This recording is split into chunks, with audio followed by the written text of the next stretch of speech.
მედიის მიმართვა პრეზიდენტს ქართველი ჟურნალისტები ტელეკომპანია იმედის მაუწყებლობის აღდგენას ითხოვენ. ჩვენ ყველას ერთად ვართ კონკურენტები თუ არ ვართ კონკურენტები, მიგვაჩნია რომ ტელეკომპანია იმედი უნდა იყოს. შეეხება ჩვენს მოთხოვნებს, ეს ყველაფერი უნდა გადაწყვეტს მხოლოდ მოლაპარაკების გზით, კონსტრუქციულ დიალოგში. ახალი მემარჯვენეების საპრეზიდენტო კანდიდატი მოკავშირე პარტიებს ხვდება. ძალიან მნიშვნელოვანია, რომ სანამ ჩემი ოფიციალური წარდგენა მოხდება, მანამდე მომხდარიყო მრეწველებთან შეთანხმება. გია მაისაშვილი კი ექიმებს სოციალურ გარანტიებს პირდება. რას თავაზობ, უფრო მოქნილ ჯანმრთელობის დაცვის სისტემას. რაი დაასრულა ცხოვრება იგლოვა ყოველმა. ქართლის ცხოვრების უძველესი ხელნაწერი რა ახალი ფაქტები გახდა ცნობილი მეცნიერებისთვის.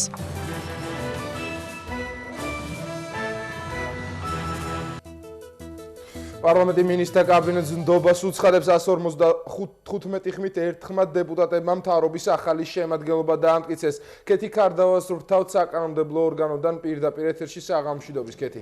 რამდენიმე წუთის წინ ვახოდნათია დასრულდა კენჭისყრა პარლამენტში. ჩვენ შეგვიძლია უკვე ვთქვათ ოფიციალურად, რომ საქართველოს ხელისუფლებას ყავს ახალი პრემიერ-მინისტრი თავის ახალ მინისტრთა კაბინეტთან ერთად 155 და არც ერთი წინააღმდეგი ასეთია კენჭისყრის შედეგი. უმრავლესობამ ერთხმად დაუჭირა მხარი ლადო გურგენიძის კანდიდატურას და მის პროგრამას და კენჭისყრის დასრულების შემდეგ ერთხმად ტაშიც დაუკრეს. ლადო გურგენიძეს ჯერჯერობით პარლამენტის შენობა არ დაუტოვებია, ის ჟურნალისტებთან დამატებით განმარტებებს აკეთებს, ხოლო კენჭისყრის დასრულების შემდეგ კი მან მადლობა გადაუხადა პარლამენტს უმრავლესობას იმ დობისთვის, რაც მან მიიღო დღეს ამ კენჭისყრის შემდეგ და თქვა, რომ ის ყველაფერს გააკეთებს იმისათვის, რომ ყველა მიზანი იყოს შესრულებული და ყველა ის პრიორიტეტი იყოს ასრულებული, რომელზეც ის მთელი დღის განმავლობაში პარლამენტში საუბრობდა.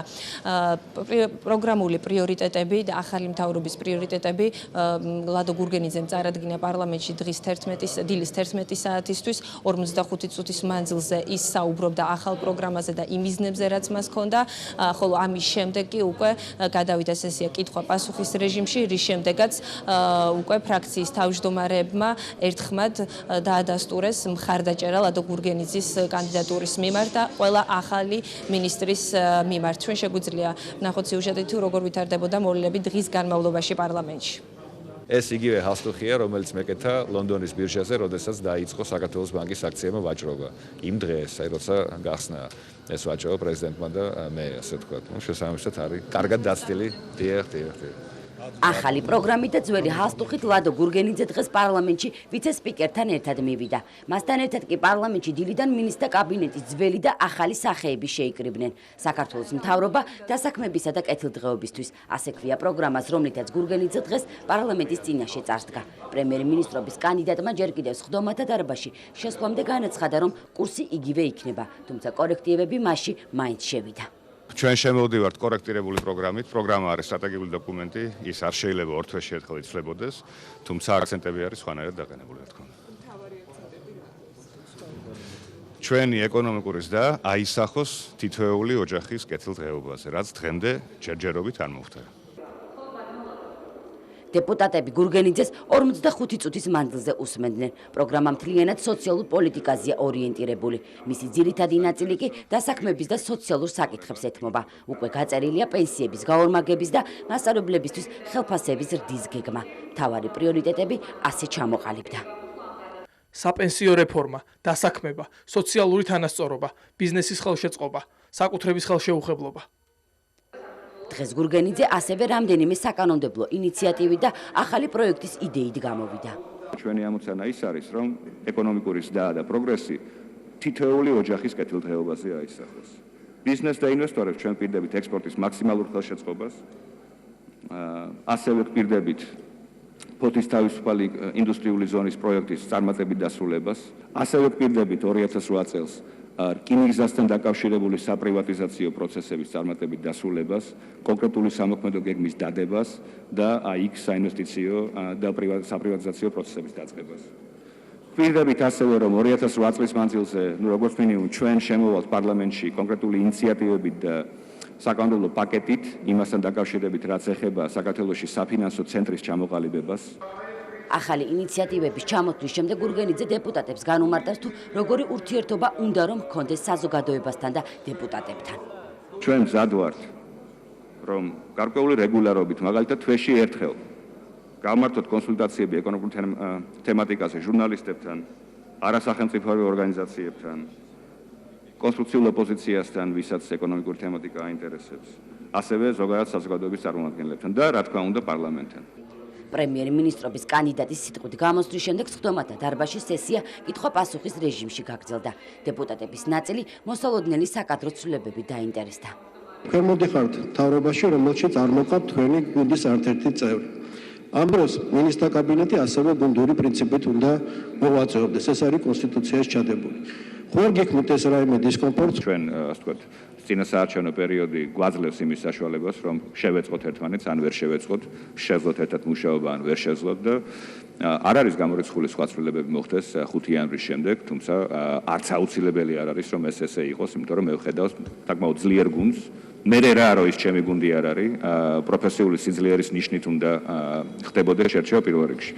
სოციალურ პრიორიტეტებს უწონებენ, თუმცა უმრავლესობის წევრები ახალ პრემიერ-მინისტრს იმასაც ახსენებენ, რომ ქვეყნის ერთ-ერთი მთავარი პრიორიტეტი თავდაცვა. რაც შეეხება აქცენტს სოციალურ პროგრამებზე, მე მინდა გითხრათ, რომ არ უნდა იყოს ეს გაგებული ისე, რომ დავუშვათ იმ რესურსების, ლიმიტირებული რესურსების გადათამაშება მოხდება დავუშვათ რაიმე სხვა სფეროების ხარჯზე, სოციალურ პროგრამებზე.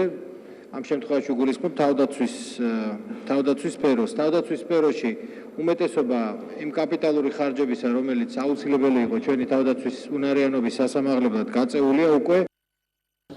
ის რომ თავდაცვის სფერო იქნება პრიორიტეტული, ისევე როგორც წინა პრემიერ-მინისტრის დროს ეს უმრავლესობის წევრებმა დღეს რამდენჯერმე აღნიშნეს.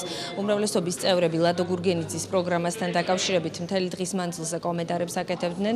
ისინი ამბობდნენ, რომ ბიზნესიდან მოსული ლადო გურგენიძე დღეს უკვე, როდესაც ის პოლიტიკურ განცხადებებს აკეთებდა, მათზე ძალიან კარგი შთაბეჭდილება დატოვა და უმრავლესობის წევრები იმასაც ამბობდნენ, რომ გადმოცემის უნარი აქვს გურგენიძეს საოცრად კარგი და შესაბამისად ის შეძლებს, რომ ყველა რეფორმა, რომელიც შესაძლოა მომავალშიც მტკივნეული იყოს, როგორც ადრე, კარგად მიიტანოს და გასაგები გახადოს თითოეული მოქალაქისთვის. უმრავლესობის წევრები ამბობდნენ დღეს, ისევე როგორც მინისტრთა კაბინეტის ძველი წევრები, რომ მათთვის საამაყოა იყონ ლადო გურგენიძის გუნდის წევრი.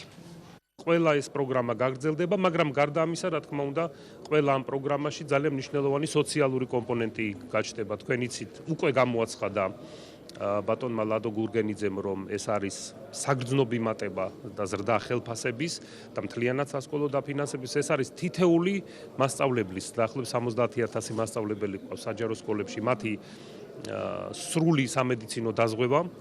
და რა თქმა უნდა ეს გახლავთ გაგრძელება ყველა იმ სკოლების აღდგენა, ახალი სახელმძღვანელოები, ახალი პროგრამები, ერთიანი ეროვნული გამოცდები. დღევანდელი დისკუსია არის დემონსტრაცია იმისი, რომ ამხელა პოლიტიკური მხარდაჭერა აქვს ბატონ გურგენიძეს და რომ მან ძალიან კარგი შტაბ-შეშლილება დატოვა კიდევ ერთხელ ხასუსო, როგორც პოლიტიკოსმა უკვე და როგორც ლიდერმა ახალი მთავრობის და მე ჩემთვის პირადად ყველაზე უფრო მთავარი სიახლე მდგომარეობს იმაში, რომ ის შედეგები, რაც აქამდე ქონდა ადგილი და ის რეფორმები, რომელიც უნდა გაგრძელდეს ამ მთავრობის ხელში, ამ მთავრობის ახალი ხელმძღვანელის ხელში, უნდა ბევრად უფრო ხელმისაწვდომი გახდეს და ხელშესახები თითოეული მოქალაქისთვის. ანუ ზოგადი კურსი გრძელდება და იგივე არის, მაგრამ ახალ ხელმძღვანელს მთავრობის ბატონ გურგენიძეს ჩემი აზრით უკვე შეგვიძლია ვთქვას, რომ აქვს ძალიან კარგად განვითარებული უნარი თითოეულ ადამიანამდე მიტანის. ამას გულისხმობ როგორც საუბრის თვალსაზრისით და აზრის და გზავნილის ჩამოყალიბების თვალსაზრისით ისე იმედი მაქვს და ამაში იქნება მას ყველაზე დიდი პოლიტიკური მხარდაჭერა კონკრეტული განხორციელების თვალსაზრისით. რაც შეეხება კიდევ განცხადებებს, ოპოზიციური პარტიების წარმომადგენლები, საპარლამენტო ოპოზიცია დღეს არ ყოფილა სხდომათა დარბაზში, ისინი განცხადებებს ლადო გურგენიძის პროგრამასთან და მინისტრთა კაბინეტთან დაკავშირებით საკუთარი კაბინეტებიდან აკეთებდნენ. მათ არც ლადო გურგენიძის პროგრამა მოეწონათ და არც ახალი მინისტრთა კაბინეტის შემადგენლობა. ისინი ამბობენ, რომ ქონდათ საკუთარი პოზიცია იმის დადასტურებლად, რომ არ მოსულიყვნენ აქ კენჭისყრაზეც, ამბობენ, რომ ისინი არაპირებენ მიიღონ მონაწილეობა მიხეილ სააკაშვილის წინა საარჩევნო კამპანიაში. გამოუცა თვითონ პრემიერ-მინისტრობის კანდიდატის მოხსენება, რომელიც ცხადია მოსალოდნელი იყო მთლიანად აგებული იქნა სოციალურ პოლიტიკაზე, მაგრამ ამავდროულად ეს ადამიანი, რომელიც თანახმა, რომ ამხელა თანხა გავიდეს მოსახლეობაში, მეორე მხრივ აცხადებს, რომ ის ინფლაციას შეამცირებს ქვეყანაში. ეს ორი რამ ეკონომიკურად ერთმანეთთან აბსოლუტურად წარმოუდგენელია. მაშინ თქვენ აცხადებდით, რომ სახელმწიფოს არ შეუძლია სოციალური ბიუჯეტის ფუფუნება მისცეს თავის თავს. დღეს შეუძლია. ეს არის ოქროს თები და რძის დინარეები. აი ესეთი პროგრამაა, ესე იგი, მოკლედ უცებ აღმოჩნდა, რომ შეიძლება პენსიები გაორმაგდეს, რაღაცა უმუშევრებს დახმარება, პედაგოგებს უზარმაზარი ხელფასი, ყველას, მოკლედ ფულებს არ იგებენ, თითქოს თავის ის იყოს რაღაცა, რა. რაღაც ჭრიდან, რაღაც ჩარხი კონდეთ ასეთი და ჭრიდან ამ ფულებს და არ იგებენ. ეხლა ეს არის თლიანად ბუნებრივია წინასაარჩევნო კამპანიის კონტექსტიდან გამომდინარე. კენჭისყრამდე შემაჯამებელი სიტყვით გამოვიდა პარლამენტის ხდომაზე პარლამენტის თავმჯდომარე ნინო ბურჯანაძე. მან ისაუბრა ლადო გურგენიძის პროგრამასთან დაკავშირებით, იმედი გამოთქვა, რომ ყველა პრიორიტეტი იქნება დაძლეული და გურგენიძის მთავრობა შეძლებს ყველა გამოწვევას გაუძლოს და რაც ყველაზე მთავარია, ნინო ბურჯანაძე მის შემაჯამებელ სიტყვაში რამდენჯერმე გაიმეორა, რომ რეფორმების განმარტება ამ ეტაპზე არის მოსახლეობისთვის მთავრობის ძირითადი პრიორიტეტი. და შესაძლოა სწორედ რეფორმების განუმარტავობა იყო იმ ოპოზიციური და საპროტესტო მუხტის შემქმნელი, რომელსაც ჰქონდა ადგილი ნოემბრის პირველ რიცხვებში და ეს შეიძლება ჩაითვალოს მთავრობის შეცდომად, რომელიც აუცილებლად გამოსწორებული იქნება მომავალში. ძალიან მნიშვნელოვნად მიმაჩნია ის, რომ დღეს რამდენჯერმე ხაზგასმით აღინიშნა, რომ მიუხედავად სიძნელებისა, მიუხედავად ძალიან ბევრი რეფორმის მტკივნეულობისა და ზოგჯერ არაპოპულარობისა, რეფორმების კურსი უნდა გაგრძელდეს და ძირითადი სტრატეგიული მიმართულებები რეფორმებთან დაკავშირებით უნდა იქნეს შენარჩუნებული. ამ კონტექსტში ბუნებრივია, აბსოლუტურად სამართლიანი იქნება ჩვენ გავიხსენოთ მთავრობის მიერ, წინა მთავრობის მიერ განხორციელებული საკმაოდ მტკივნეული და რთული რეფორმები ბატონი ზურაბ ნოღაიდელის ხელმძღვანელობით. მართლა ძალიან ბევრი რამ გაკეთდა ამ პერიოდის განმავლობაში, ბევრი არა მაინცა და მაინც პოპულარული, მაგრამ მნიშვნელოვანი და საჭირო გადაწყვეტილება იქნა ქვეყნისათვის მიღებული, რისთვისაც ჩვენ ვაფასებთ თითეული მათგანის, პრემიერ-მინისტრის და თითეული მინისტრის, რომელმაც სწორი ნაბიჯები გადადგა მუშაობას, მაგრამ ბუნებრივია, ერთ მნიშვნელოვნად უნდა ვთქვათ, რომ რეფორმები გასაგრძელებელია, ბუნებრივია, ჩვენ არ გვავიწყდება ისიც, რომ პრაქტიკულად თვენახევარში საქართველოს პარლამენტს წარუდგება ახალი მთავრობა დასამტკიცებლად და ესეც მნიშვნელოვანი მოვლენა იქნება დარწმუნებული ვარ ჩვენი ქვეყნის ცხოვრებაში. ის რომ რეფორმები გაგრძელდება, ამაზე საუბრობდა დღეს გურგენიძეც, თუმცა მან ასევე მიანიშნა, რომ ინვესტიციების შემოსვლა საქართველოში გაგრძელდება და ის ყველანაირად შეუწყობს ხელს რომ რაც შეიძლება მეტი ინვესტიცია შემოვიდეს, თუმცა ამბობს, რომ ინვესტიციების შემოსვლის თემა არის ფაქიზი და ნებისმიერმა პოლიტიკურმა რყევამ შეიძლება მასზე დიდი გავლენა იქონიოს, ამიტომ უმნიშვნელოვანესი იმ პრიორიტეტების მისაღწევაც, რაც მისი პროგრამის ნაწილია, არის ქვეყანაში სტაბილურობა. გურგენიძე, ისევე როგორც მისი ახალი მინისტრთა კაბინეტი მუშაობას უკვე ოფიციალურად ხვალ დაიწყებს. დიდი მადლობა კეთი კარდავა საუბრობდა საკანონმდებლო ორგანოდან ახალი მინისტრთა კაბინეტის დამტკიცების შესახებ პირდაპირ ეთერში. 2008 წელს ხელისუფლება პენსიებისა და ხელფასების ზრდას, უმუშევერთა დასაქმებას და სხვა სოციალური პროექტების განხორციელებას გეგმავს. რა თანხები დაიხარჯება სოციალურ პროგრამებზე და რა ეფექტი ექნება მას საქართველოს ეკონომიკისთვის? მიხეილ ვარძელაშვილის რეპორტაჟი. პენსიების და ხელფასების ზრდა, დასაქმების პროგრამა, მინიმალური პენსიის აწევა სიღარიბის ზღვარზე მაღლა. ეს არის მთავრობის პრიორიტეტები 2008 წელს. პრეზიდენტის ინიციატივის განხორციელებისთვის ბიუჯეტიდან 250 მილიონი ლარის გამოყოფა არის გათვალისწინებული. პარლამენტში შემოდიოდა ხელახალი ბიუჯეტის დამტკიცებით საქართველოს მთავრობა. ეს გვაძლევს ბუნებრივია რესურსებს, რომელიც მიემართება სხვადასხვა სოციალურ მომსახურებაზე, პირველ რიგში ბუნებრივია საუბარი არის პენსიების დაზე. დამატებითი თანხების მობილიზება ძირითადად იმ ფულის ხარჯზე გახდა შესაძლებელი, რომელიც 2007 წელს ინფრასტრუქტურის რეაბილიტაციისთვის იყო გამოყოფილი.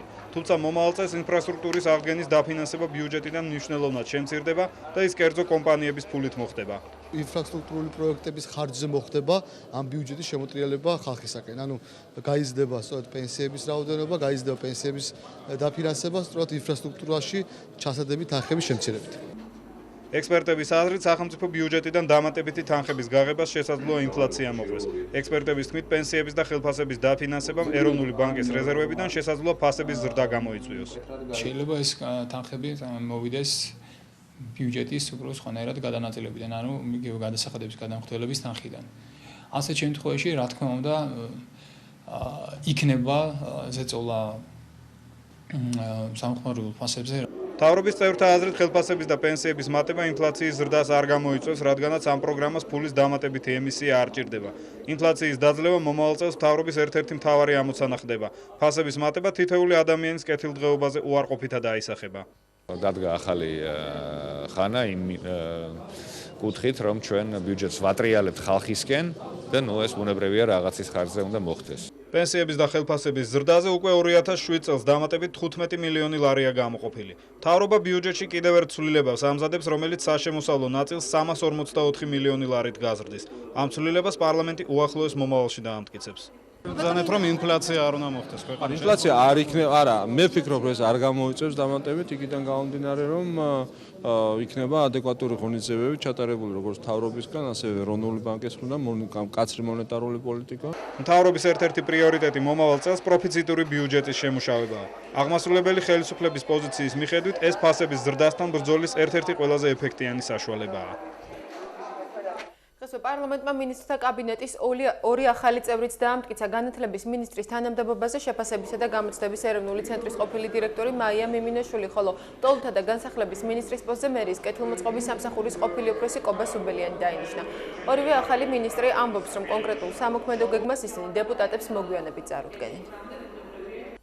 რავი, რაც აქამდე ვიყავი, იგივე დარჩები, რა შემცვლის ახლა მე აწი სამარე თუ გამასწორებს და ვივლი მათთან ვიურთიერთობებ და რაც შემეძლება, რის საშუალებაც იქნება, აუცილებლად ყველაფერი გაკეთდება და თავზევით ძალა როცა არ არსებობს, ეს მათ შემზე კარგად იციან. ძალიან ბევრი მუშაობა მოგვიწევს ყველა ჩვენგანს, ვინც განათლების სისტემაშია და არა მარტო სამინისტროში, ასე რომ, რა ვიცი, ჯერჯერობით ნახოთ, მზად ვარ იმისთვის, რომ რამენაირად გავამართლო ჩემი კანდიდატურა.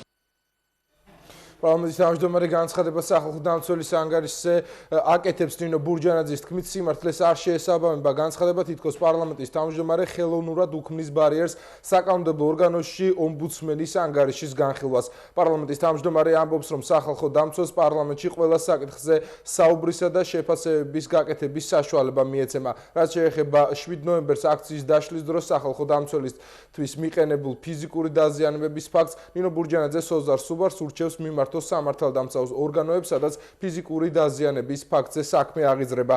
პარლამენტის თავმჯდომარის ამ განცხადებას უკვე გამოეხმაურა სოზარ სუბარი, მისი თქმით ის მზადაა ჩვენება მისცეს გამოძიებას. ბრალდება იმის თაობაზე, რომ პარლამენტი ხელოვნურად აჭიანურებს ამ ბლოკავს სახალხო დამცველის ანგარიშის განხილვას, არ შეესაბამება სინამდვილეს და პროცედურა დაწყებულია. ამასთანავე ბატონო მიხეილ და პატივცემულო კოლეგებო, ვისარგებლებ შემთხვევით რაკიღა სახალხო დამცველს შევეხეთ, მე მინდა ერთი ინფორმაცია მოგაწოდოთ და ვთხოვ სახალხო დამცველსაც, რომ ყურადღება მოაპყროს ჩემს მიერ გაკეთებულ განცხადებას. თქვენ გახსოვთ, რომ იყო ინფორმაცია სახალხო დამცველის მხრიდან გაკეთებული იმასთან დაკავშირებით, რომ 7 ნოემბრის ცნობილი მოვლენების დროს სახალხო დამცველი ცემეს, მიუხედავად იმისა, რომ მან რამდენჯერმე გააკეთა განცხადება იმასთან მისი ვინაობის შესახებ, რომ ის იყო სახალხო დამცველი. ბუნებრივია ამ ფაქტმა ჩემი და ჩემი კოლეგების ძალიან დიდი შეშფოთება გამოიწვია. მე პირადად ბუნებრივია მაშინვე დავინტერესდი იმით, არის თუ არა აღძრული შესაბამის ფაქტთან დაკავშირებით სისხლის სამართლის საქმე და დაიწყო თუ არა გამოძიება. პასუხი კომპეტენტური ორგანოების მხრიდან მივიღე, რომ გამოძიება დაწყებულია და საქმე აღძრულია პრაქტიკულად ბატონი სუბარის განცხადებისთანავე. მე დავინტერესდი ასევე როგორ მიმდინარეობს გამოძიება, იმიტომ რომ ეს არ არის მარტივი ფაქტი, როდესაც სახალხო დამცველი ამბობს, რომ ის ცემეს მიუხედავად იმისა, რომ იცოდნენ, რომ სახალხო დამცველი იყო და ბრალს დებს კონკრეტულად ოფიციალურ წარმომადგენლებს და მე მივიღე ინფორმაცია გამოძიების მიმდინარეობასთან დაკავშირებით, რომ მიუხედავად იმისა, რომ რამდენჯერმე დაახლოებით 6-ჯერ, 7-ჯერ დაუკავშირდნენ ბატონ სოზარ სუბარს იმ თხოვნით, რომ მიბრძანდეს პროკურატურაში და კონკრეტულად დეტალები გააცნოს გამოძიების მიმდინარეობის დროს შესაბამის კომპეტენტურ პირებს მომხდარ ინციდენტთან დაკავშირებით, ბატონმა სუბარმა დაკავებულობის მიზეზით, მე მის დაკავებულობაში ეჭვი არ მეპარება, ვერ მოახერხა პროკურატურაში მისვლა. ვინაიდან მე ძალიან დაინტერესებული ვარ პირადად, ალბათ ბევრი თქვენგანი, რომ ამ საქმეს საბოლოოდ ნათელი მოეფინოს, მე მინდა მივმართო ბატონ სოზარ სუბარს თხოვნით, რომ აუცილებლად გამოძებნოს დრო იმისათვის, რომ ითანამშრომლოს პროკურატურასთან, წარმოადგინოს კონკრეტულად ის ინფორმაცია, რაც მას აქვს ხელთ კონკრეტულ ინციდენტთან დაკავშირებით, რადგან ერთხელ და სამუდამოდ გაირკვეს რეალობა და თუ ასეთ ფაქტს ნამდვილად ადგილი ჰქონდა, დამნაშავეები ნაპოვნი და დასჯილნი იქნან, იმიტომ რომ ეს ნამდვილად არის მნიშვნელოვანი სახელმწიფო ინსტიტუტების გაძლიერების და პატივისცემის თვალსაზრისით. მე მზად ვარ მივიდე, ბუნებრივია, პირიქით დაინტერესებული ვარ, რომ მივცე ჩვენება არ მხოლოდ იმ ფაქტს, ყველა იმ ფაქტზე, რომელიც მე ვნახე და არ მხოლოდ ჩემსაკუთარ ფაქტზე, მართლა ისე მოხდა, რომ სამჯერ დამიბარეს ხანწერლობით, ხანზე პირად, რამდენჯერ გადამედო ეს მისვლა, იმიტომ რომ ერთხელ ევროკავშირთან მქონდა შეხვედრა დღეს 12 საათზე თხოვეს მისვლა და აქ შეხვედრა იყო ჟურნალისტების ჩვენს ოფისში ამ დროს და ვერ მივატოვე. ვთხოვეთ რომ იქნებ თვითონ მოსულიყო, რატომღაც წარინებეს. მე მივარ თქმა უნდა, მაგრამ შეეძლოთ შემოხვედრი ნაბიჯი გადმოედგა თუ არ სურთ, ბუნებრივია მივიდა მიცემ ჩვენებას. ქართული მედია საარჩევნო ტელე და რადიო იმედის მაუწყებლობის აღდგენას ითხოვს სახალხო დამცველის ოფისში მედიის წარმომადგენლებმა დღეს მიმართვა გაავრცელეს. განცხადება საზოგადოებრივი მაუწყებელიც უერთდება. პარალელურად ტელეკომპანია იმედის მაუწყებლობის აღდგენას ითხოვდნენ დღეს კახეთში რეგიონში ბეჭდვითი მედიის წარმომადგენლები გაიფიცნენ. მიგვაჩნია, რომ დაუყოვნებლივ უნდა აღდგეს ტელე და რადიო იმედის მაუწყებლობა, რაც იქნება სწორი ნაბიჯი მიმართული დემოკრატიის განვითარებისკენ. ჟურნალისტებმა კოლეგებისადმი სოლიდარობა დღეს ამ განცხადებით გამოხატეს. მიმართვას მედიის წარმომადგენლებმა ხელი სახალხო დამცველის ოფისში მოაწერეს. ხელმოწერა არ დაუფიქსირებია, თუმცა მიმართვას დღეს სახალხო დამცველიც შეუერთდა. ეს არის ჟურნალისტების მოთხოვნა და მათი სოლიდარობა იმედის მიმართ, რომ გაიხსნა სასწრაფოდ იმედის მაუწყებლობა როგორც რადიოსა და ტელევიზიის, იმიტომ რომ ეს არის სიტყვის თავისუფლების საკითხი საქართველოში. ჩვენთვის რა თქმა უნდა ყველასთვის მნიშვნელოვანია, რომ ტელეკომპანია იმედში ჟურნალისტები არ იყვნენ უკმაყოფილო, როდესაც ეს ტელევიზია გაიხსნება. ანუ მათ უნდა მიეცეთ აბსოლუტურად თავისუფალი მუშაობის საშუალება. ამიტომ იმ განცხადებას უყოყმანოთ, იმ მიმართვას უყოყმანოთ მოვაწერეთ ხელი. ჩვენი მედია სოლიდარული არის და ფიქრობ, რომ ეს უნდა გაითვალისწინოს, მათ უნდა გაითვალისწინონ, ვისაც გადაწყვეტილების მიღება ძალუց. იმედის ხელმძღვანელები კი დღეს განიხილავდნენ ყადაღის მოხსნის შემთხვევაში რა პროფესიული სტანდარტებით უნდა განაგრძოს კომპანიამ მუშაობა. ბიძინა ბარათაშვილი ახალ ეთიკის კოდექსზე საუბრობს. შეიქმნას ძალიან სწრაფი ტემპით რაღაც მონიტორინგის ჯგუფი, რომელიც გააკონტროლებს ყველა ტელეკომპანიას და ყველა ტელეკომპანია იმუშავებს ამ ერთი და იგივე სტანდარტებით და ერთი და იგივე გეგმით. ასეთ შემთხვევაში, რა თქმა უნდა, ჩვენ თანახმოვართ და პირიქით მივესალმებით კიდევ ასეთ ინიციატივას, მაგრამ ეხლა ის რომ ყველა ტელეკომპანიამ ვისაც რა უნდა ის გააკეთოს და მარტო იმედიც ყავდეს ვიღაცა მაკონტროლებელი საბჭო, ეს რა თქმა უნდა შეუძლებელია. რაც წარსულში მოხდა წარსულია. ახლა კი მოვლენებს წინსვლა სჭირდება. იმედისა და მთავრობის წარმომადგენლებმა უნდა გააცნობიერონ, რომ გუშინდელ დღეზე მნიშვნელოვანი საკითხებიც არსებობს. ჩვენ ეთიკის კოდექსში ვიმუშავებთ, რომელთაც იმედის ჟურნალისტები ხელმძღვანელებენ. ამ კოდექსში ეწერება არა ის რა უნდა სახელმწიფოს, არამედ ის თუ როგორ უნდა იმუშაონ ჟურნალისტებმა. მაუწყებლობის აღდგენის შემთხვევაში ობიექტური ბალანსის დაცვაზე საუბრობდნენ დღეს ჟურნალისტებიც. დღეს საზოგადოების დაკვეთა არის სწორედ ესეთი, რომ ტელეკომპანია იმედის ეთერიდან მოისმინონ ადამიანებმა სანდო ინფორმაცია. მე ვფიქრობ, რომ თვითონ ტელეკომპანიასაც არ იქნება არანაირი სურვილი, რომ ის იყოს მხარე რაიმე პოლიტიკურ კონფლიქტში და მით უმეტეს ჟურნალისტები იქნებიან გაცილებით უფრო თანხმობაში თავის სინდისთან, როდესაც მათ ექნებათ საშუალება, რომ იმუშაონ უფრო დაბალანსებულად, თუ კი ამაში ხელისუფლებაც ხელს შეუწყობს. პროკურატურა დღეს იმედის აღდგენასთან დაკავშირებით სატელევიზიო კომენტარს არ აკეთებს, თუმცა სამართალდამცავები განმარტავენ, რომ მაუწყებლობის აღდგენა სამართლებრივად რამდენიმე შემთხვევაშია შესაძლებელი. ტელეიმედი კომპანიის მფლობელის ბადრი პატარკაციშვილის წინააღმდეგ აღძრული საქმის ნაწილია. ყადაღის მოხსნა სამართლებრივი ნორმების გათვალისწინებით, მხოლოდ პატარკაციშვილის მიმართ რაიმე სახის განაჩენის ან საქმის შეწყვეტის შემთხვევაშია შესაძლებელი. პროკურატურის დისკრეციული უფლების გათვალისწინებით, იმედის მაუწყებლობა იმ შემთხვევაშიც აღდგება, თუ პროკურატურას ექნება გარანტია, რომ პატარკაციშვილი კომპანიას იარაღად ვეღარ გამოიყენებს. მედია სოლიდარობა ამ სახელწოდებით ეროვნული საბჭოს ახალგაზრდულმა ორგანიზაციებმა დღეს ტელევიზიების მიმართეს. მცირერიცხოვანი აქცია რუსთავეორის საზოგადოებრივი მაუწყებლისა და მზის ოფისების წინ მოეწყო. მონაწილეებმა ტელევიზიებთან 15 წუთი დაყვეს და წერილობით ითხოვნა გადასცეს გამოუცხადონ სოლიდარობა ტელეკომპანია იმედს. 25 ნოემბერს მათ ყველა კომპანიას 5 წუთით მაუწყებლობის შეწყვეტა სთხოვეს. გაერთიანებული ახალგაზრდული მოძრაობის სახელით ტელეკომპანია მზეს და მის თანამშრომლებს მიმართავთ თხოვნით გამოიჩინონ კოლეგიალობა და შეუერთდნენ 25 ნოემბერს სიტყვის თავისუფლებასა და იმედის მხარდასაჭერად დაგეგმილ აქციას. ეს არის მცდელობა იმისა, რომ იმედის კოლეგებს, ამ თქვენ ჟურნალისტებს მოგიწოდოთ მათ ამ სოლიდარობისაგან, იმიტომ რომ ძალიან მნიშვნელოვანია დღევანდელ დღეს თავისუფალი სიტყვის განვითარებისათვის.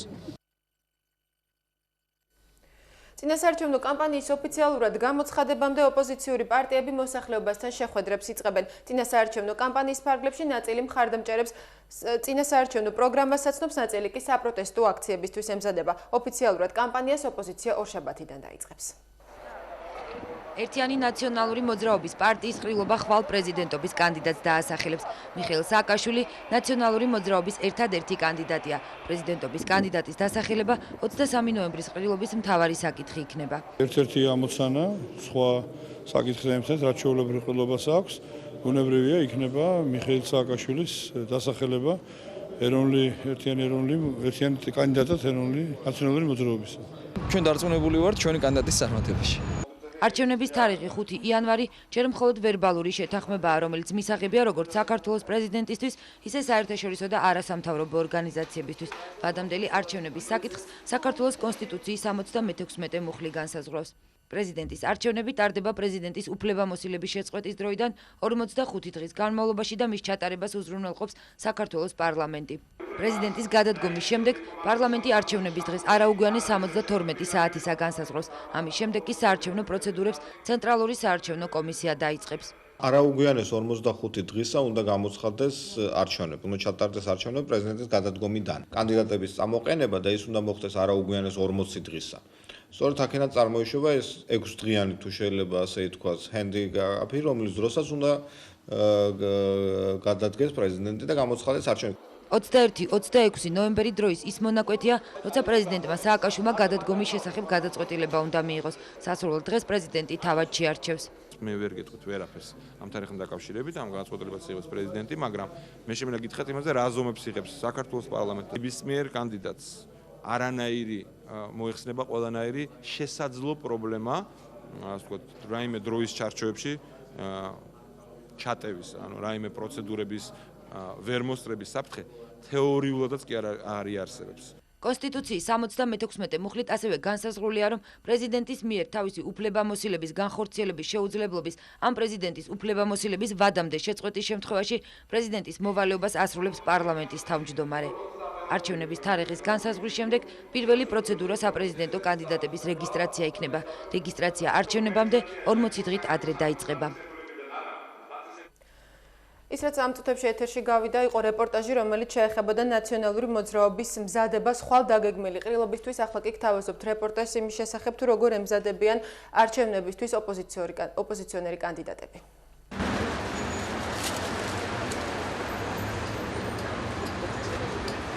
ნათხოვარი არა. ოფიციალური შეხვედრების პირველი დღე ამ განცხადებით დაიწყო. პრეზიდენტობის კანდიდატი ჟორდანიას ინსტიტუტში შეკრებულ ექიმებთან დაგვიანებით მივიდა, თუმცა შეხვედრა რამდენიმე საათს გაგრძელდა. მედიკოსებს მან საკუთარი პროგრამა გააცნო და მათი პრობლემები მოისმინა. პირველად საქართველოში და მსოფლიოში არსებობს რეპროდუქტოლოგიის ცენტრი. როგორ შეიძლება ამ ცენტრის გაუქმება და გაყოფილებად გადაქცევა. აი ეს არის მთავარი და მნიშვნელოვანი. არა მარტო ინსტიტუტის განყოფილებად გადაკეთებაზე უნდა იყოს ლაპარაკი, არამედ ამ ინსტიტუტის გადიდებაზე, ამ ინსტიტუტის გაზდაზე და მაისაშვილის ხედვაში ცენტრის ექიმებისთვის ყველაზე მისაღები მონოპროფილური დაწესებულებებისთვის სტატუსის შენარჩუნება აღმოჩნდა. თავარია ფუნქციონალურად იდეურად განსხვავებული სისტემის აგება და აქ ახლა ლაპარაკი იყო მტკივნეულ საკითხზე, ის რომ აი ეს რეპროდუქციის უზარმაზარი ინსტიტუციონალური მეხსიერება, რაც ჟორდანიას ინსტიტუტთან არის დაკავშირებული, ამის განიავება არ შეიძლება. ჩვენი ორიენტაცია, რა თქმა უნდა, არ იქნება დაფუძნებული პოლიტიკურ კურსზე. იქნება დამოკიდებული იმაზე, თუ რა გარანტიებს მოგცემს მომავალი პრეზიდენტობის კანდიდატი.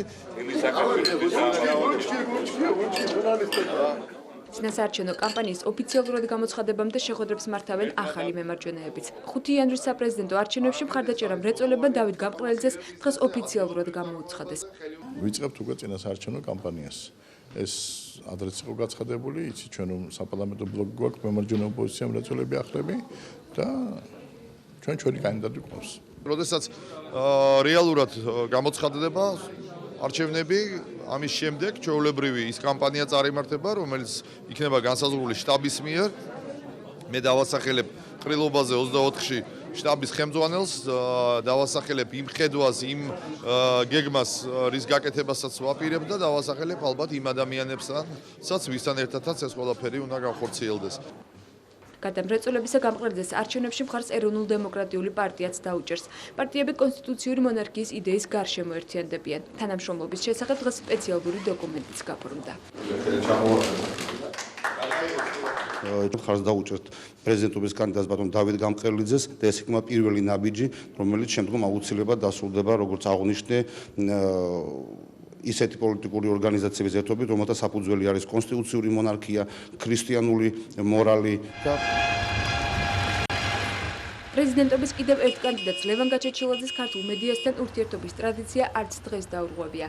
ის კამერების წინ არ გამოჩენილა, თუმცა მისი თანამოაზრეები მსვლელობას თბილისის ქუჩებში დღეს მთელი დღის განმავლობაში აწყობდნენ. საკმაოდ ცოტა დრო გვაქვს დარჩენილი, ამიტომ მეტი ტერიტორიის შემოვლაზე ვართ ორიენტირებული და აქ 2 საათზე 25-ში კვირას იქნება მიტინგი. ჩვეულებრივად საზოგადოების ინფორმირება მოხდება ამ მიტინგზე და შემდეგ ექნება მსვლელობა პარლამენტის. პრეზიდენტობის კანდიდატები წინასაარჩევნო კამპანიას ოფიციალურად უკვე ორშაბათიდან დაიწყებენ.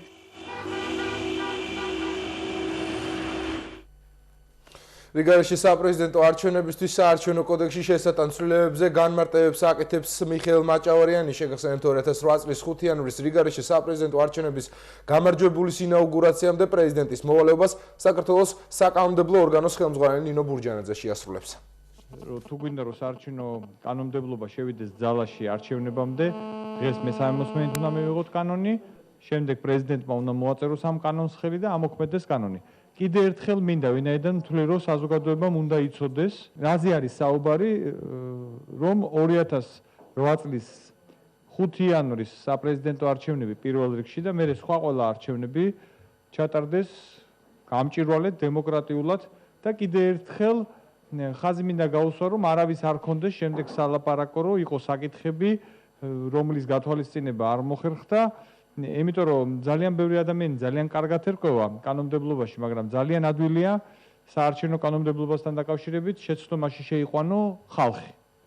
თვითონ საკითხების გადაწყვეტა და ხალხისთვის მიწოდება მე ვთვლი არის ყველაზე მთავარი ინფორმირება თუ რა გავაკეთეთ იმისთვის რომ ყველა იყოს დარწმუნებული როგორც ჩვენი თანამოქალაქე, ჩვენი ოპონენტი, ჩვენი კეთილსურველი, რომ საქართველოს პარლამენტმა დროულად მიიღო ცვლილებები, რომლებიც უზრუნველყოფენ, რომ საპრეზიდენტო არჩევნები 2008 წლის 5 იანვარს ჩატარდეს გამჭვირვალედ. ეს არის ყველაზე მთავარი მოთხოვნა.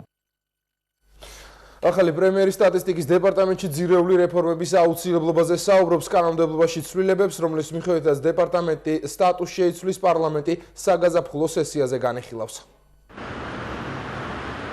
2004 წლიდან დღემდე სამსახური, რომელიც ქვეყანაში ეკონომიკურ, სოციალურ თუ დემოგრაფიულ მდგომარეობას სწავლობს, ეკონომიკის სამინისტროს დაქვემდებარებაშია. სტატისტიკის დეპარტამენტის სტატუსი შესაძლოა მალე შეიცვალოს. ამის შესახებ დღეს პარლამენტში თავის საპროგრამო გამოსვლის დროს პრემიერობის კანდიდატმა განაცხადა. ლადო გურგენიძის შეფასებით სტატისტიკის სამსახურის მუშაობაში ხარვეზები შეინიშნება. ამიტომაც საჭიროა ამ უწყებაში რეფორმების პროცესის დაწყება. არც თუ ისე მაღალია დღეს ობიექტური თუ სუბიექტური ფაქტორების გამო საზოგადოებაში მტობის ხარისხი იმ სტატისტიკური ინფორმაციისადმი, რაც ჩვენ ყველას მოგვეწოდება. სამი გამოსავალი შეიძლება არსებობდეს. ან დარჩეს სტატისტიკის დეპარტამენტი მთავრობის დაქვემდებარებაში, მაგრამ გაჩნდეს საზოგადოებრივი კონტროლის რგოლი, ქმედითი რგოლი, ან გადავიდეს ეს დეპარტამენტი პრეზიდენტის დაქვემდებარებაში, ან გახდეს დამოუკიდებელი სტრუქტურა, გურგენიძის მოსაზრებას პარლამენტშიც იზიარებენ. საფინანსო საბიუჯეტო კომიტეტის თავმჯდომარე მიიჩნევს, რომ რეფორმირების შემდეგ სტატისტიკის სამსახურის მუშაობა უფრო ეფექტური გახდება. ეს თემა დგას სტატისტიკის დეპარტამენტის ინსტიტუციონალური მოწყობის შესახებ, მისი დამოუკიდებლობის ხარისხის ამაღლებასთან დაკავშირებით ვფიქრობ, რომ კანონპროექტი, რომელსაც აპირებენ, რომ მოამზადონ და პრაქტიკულად გარკვეული აქცენტები გაკეთებულია, საინტერესო იქნება. ექსპერტები იმაზეც საუბრობენ, რომ სტატისტიკური მონაცემები, რომლებსაც დეპარტამენტი აქვეყნებს, ხშირად შელამაზებულია და რეალობისგან შორსაა. დიდი ხანია საყუდურობთ სტატისტიკის დეპარტამენტს, რომ მას არ აქვს სრული ინფორმაცია საქართველოს ეკონომიკის შესახებ და პრინციპში ეს გასაკვირიც არაა. საქმეების არის, რომ ეს არის სახელმწიფო სტრუქტურა და დღემდე სახელმწიფო სტრუქტურა, რომელიც ბიუჯეტიდან ფინანსდება და ხშირად პოლიტიკური დაკვეთების შემსრულებელია, ვიდრე რეალური ეკონომიკური სიტუაციის აღწერელი. თავად დეპარტამენტის ხელმძღვანელი საკუთარი უწყების მუშაობას დადებითად აფასებს, თუმცა არ გამორიცხავს, რომ გარკვეული ხარვეზები მართლაც არის. ნებისმიერი ნაბიჯი გადადგმული, რომელიც კიდევ უფრო გაძლევს თქვა სტატისტიკის დეპარტამენტის სტატისტიკის დამოუკიდებლობას, კიდევ უფრო გაუმჯობესებს ხარისხს, მისაღები იქნება სტატისტიკის დეპარტამენტისთვის. ცვლილებები კანონმდებლობაში, რომლის მიხედვითაც სტატისტიკის დეპარტამენტის სტატუსს შეიცვლის, პარლამენტმა საგაზაფხულო სესიაზე უნდა მიიღოს. 117 საჯარო სკოლის